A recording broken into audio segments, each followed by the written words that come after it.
अब राजनीतिक सत्ता की बात करते हैं, जहां 77 वर्ष का एक व्यक्ति राजनीतिक रूप से काफी ट्रेंड कर रहा है, जिस पर एक दौर में पश्चिमी यूपी का अघोषित सीएम होने का आरोप लगा, जिस पर मौजूदा सरकार में इतने मुकदमे दर्ज हुए कि गिनती 100 के पार चली गई, जिसे कभी मुस्लिम वोटों की गारंटी माना गया।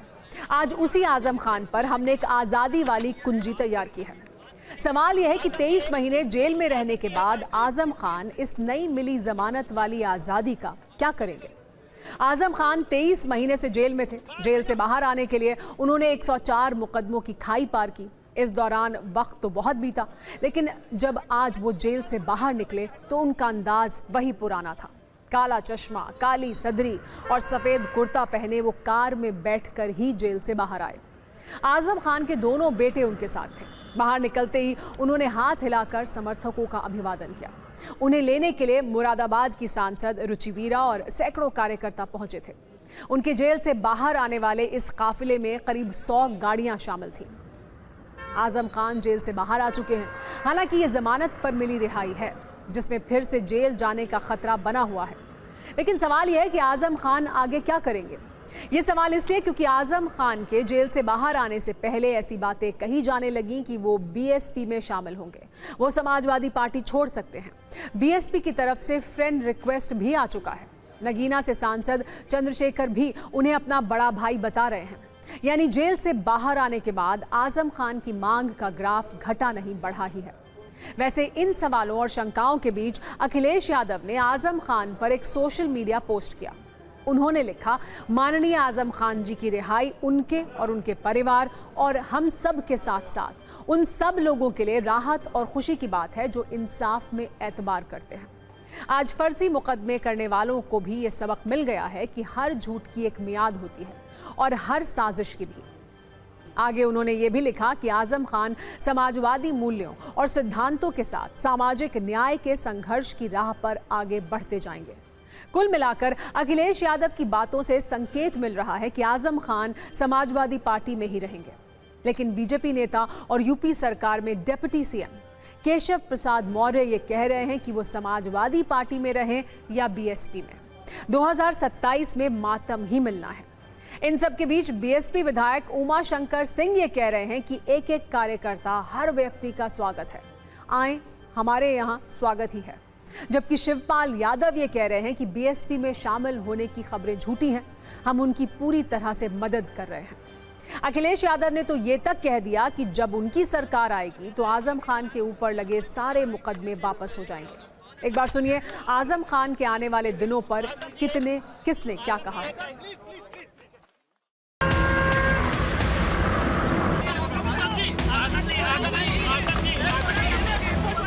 समाजवादी पार्टी के नेता आदरणीय आजम खान साहब, उनकी भी रिहाई हो चुकी है।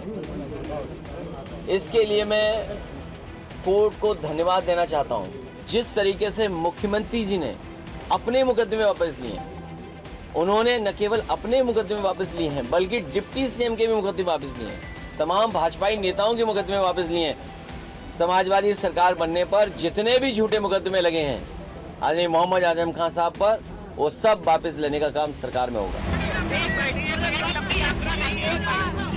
आजम खान साहब को जिस तरीके से भारतीय जनता पार्टी ने अपने बदले की भावना से प्रताड़ित किया है, वो अपने आप में इतिहास के काले अक्षरों में लिखा जाएगा। भारतीय जनता पार्टी जिस तरीके से भी दुश्मनीपूर्ण व्यवहार कर रही है एक जनप्रतिनिधि के साथ, एक 8-8 बार रहे विधायक के साथ, वो अपने आप में एक अक्षम्य अपराध के तरीके से। मैं आजम खान साहब को मशवरा देना चाहता हूँ कि वो उत्तर प्रदेश में बिछड़े हुए अपने साथियों को इकट्ठा करें और इकट्ठा करने के बाद सलाह और मशवरा करें और फिर एक राजनीतिक पार्टी का ऐलान करें। खुद अखिलेश यादव को अपनी हैसियत का अंदाजा हो जाए। हर व्यक्ति का स्वागत है, आए हमारे यहाँ स्वागत है। हम तो हर एक व्यक्ति का स्वागत करने के लिए तैयार है। ये सब झूठी खबरें हैं। समाजवादी पार्टी पूरी तरह से उनकी मदद कर रही है। हमारी प्रतिबद्धता उत्तर प्रदेश में अपराध और भ्रष्टाचार पर जीरो टॉलरेंस को लेकर के है।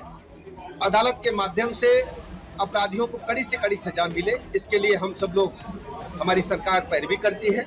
और जो भी माननीय न्यायालय निर्णय देती है हम सब उसका सम्मान करें। जो व्यक्ति पूरी जिंदगी समाजवादी पार्टी की राजनीति किया हो, एक भी दिन समाजवादी पार्टी उसके लिए मैदान में नहीं उतरी, वाकई में ये बहुत ही चिंतनीय विषय है, सोचनीय है। और इसके लिए कहीं न कहीं अगर कुछ मलाल है श्री आजम खान साहब को, तो स्वाभाविक भी होना है, लाजमी है। तो जिस तरह अलग अलग दलों के नेता आजम खान को फ्रेंड रिक्वेस्ट भेज रहे हैं और राजनीतिक रूप से रेड कार्पेट की तरह बिछे हुए हैं, उससे ये साफ नजर आता है कि उनकी राजनीतिक हैसियत में कोई कमी नहीं आई, बल्कि उनकी राजनीतिक डिमांड अभी भी काफ़ी ऊंची है। वैसे ये तो आजम खान को लेकर लोगों की उम्मीदें और अनुमान हैं, लेकिन असली सवाल ये है कि आजम खान क्या फैसला करेंगे। आज जब वो जेल से बाहर निकले तो उनका सामना इसी सवाल से हुआ, लेकिन उन्होंने इस पर कोई सीधा जवाब नहीं दिया, बल्कि उसे एक घुमावदार मोड़ पर छोड़ दिया। उनका कहना था कि जो उनके बारे में अटकलें लगा रहे हैं वही इसके बारे में बेहतर बता सकते हैं। आजम खान ने ये भी पूछा गया कि क्या उनकी अखिलेश से कोई बातचीत हुई है, और क्योंकि उन्होंने मुकदमे वापस लेने की बात की है, इस पर भी उनका जवाब घुमावदार रहा। यानी आजम खान के अगले कदम की कहानी अभी बाकी है। एक बार सुनिए आजम खान इस पर क्या कुछ बोले और क्या कुछ उन्होंने कहा। बाहर आए हैं, क्या कहेंगे? जनता का जो समर्थन भी अभी आपको बहुत प्राप्त हुआ है। उनका बहुत शुक्रिया, सबका बहुत शुक्रिया, बहुत सी दुआएं उनके लिए। सर अभी बहुत सारी स्पेकुलेशन चल रहे थे कि बीएसपी ज्वाइन करने के तमाम स्पेकुलेशन चल रहे थे, इस पर क्या कहना चाहेंगे? देखिए, ये तो वही लोग बताएंगे जो एक्सप्लेनेशन, वो क्या कहा आपने, जो लोग अनुमान लगा रहे हैं वही लोग बता पाएंगे। मैं तो सर अभी अखिलेश यादव ने भी कहा, क्योंकि जेल में किसी से मुलाकात नहीं होती थी, फ़ोन करने की भी मुझे इजाज़त नहीं थी, कोई राब्ता हो ही नहीं पाता था किसी से। तो 2 साल ये और 3 साल पहले 5 साल तो मैं बिल्कुल आउट ऑफ टच रहा, जानता ही नहीं बाहर की दुनिया है क्या। काफ़ी कठिन समय आपके साथ, क्योंकि जिस तरह से आपको अलग बिल्कुल रखा गया, कट ऑफ किया गया, क्या लगता है ये पॉलिटिकल वेंडेटा था, एक बदले की राजनीति जिसके चलते? नहीं, देखिए, बदला तो वहाँ होता है जहाँ मैंने किसी के साथ बुरा किया हो। मैंने तो दुश्मनों के साथ भी बहुत अच्छा सलूक किया। पूरी सरकार में कोई ये कह ही नहीं सकते कि मेरे कलम से किसी के साथ नाइंसाफ़ी हुई हो। सर अभी अखिलेश यादव ने कहा कि आपके ऊपर जो भी मुकदमे सरकार बनते ही सब वापस लिए जाएंगे, आपको स्वागत कर रहे हैं अभी लखनऊ, उन्होंने कहा। मैं क्या कह सकता हूँ, उन्होंने कहा है तो। अभी तक कोई बात हुई फोन पे उनकी, या अभी तो थोड़ी देर हुई है निकले जेल से। आजम खान के अगले कदम पर भले ही कंफ्यूजन हो, लेकिन आजम खान की जेल डायरी काफ़ी साफ है, जो योगी आदित्यनाथ के सीएम बनने के करीब 3 वर्ष के बाद से शुरू हुई। 2017 के मार्च में योगी आदित्यनाथ यूपी के सीएम बने और फरवरी 2020 में पहली बार आजम खान की गिरफ्तारी हुई थी और वहां से उन्हें सुरक्षा कारणों के चलते सीतापुर जेल शिफ्ट कर दिया गया। आजम खान 27 महीने जेल में रहने के बाद मई 2022 में जमानत पर बाहर आए थे। आजम खान 2022 में जेल से बाहर आने के बाद करीब 1.25 साल ही सलाखों से बाहर रह सके। आजम खान को अपने बेटे अब्दुल्ला आजम के फर्जी जन्म प्रमाण पत्र के मामले में 18 अक्टूबर 2023 को दोबारा से जेल जाना पड़ा। अब 23 महीने के बाद फिर से जमानत पर जेल से बाहर निकल आए हैं, लेकिन आजम खान कितने दिनों तक बाहर रह सकेंगे, ये सवाल है। वैसे आजम खान का राजनीतिक करियर जितना लंबा है, उन पर मुकदमों की लिस्ट भी उतनी ही लंबी है। पिछले 6 वर्षों में आजम खान के खिलाफ कुल 104 केस दर्ज हुए। इनमें से 93 केस रामपुर में दर्ज किए गए, जिसमें 11 जमीनों के राजस्व के केस हैं। आजम खान पर दर्ज 104 मुकदमों में से 12 मामलों में फैसला आ चुका है। कुछ में उन्हें सजा हुई है और कुछ में वो बरी हो गए हैं। इसके बाद भी आजम खान पर 80 से ज्यादा मुकदमे अभी चल रहे हैं।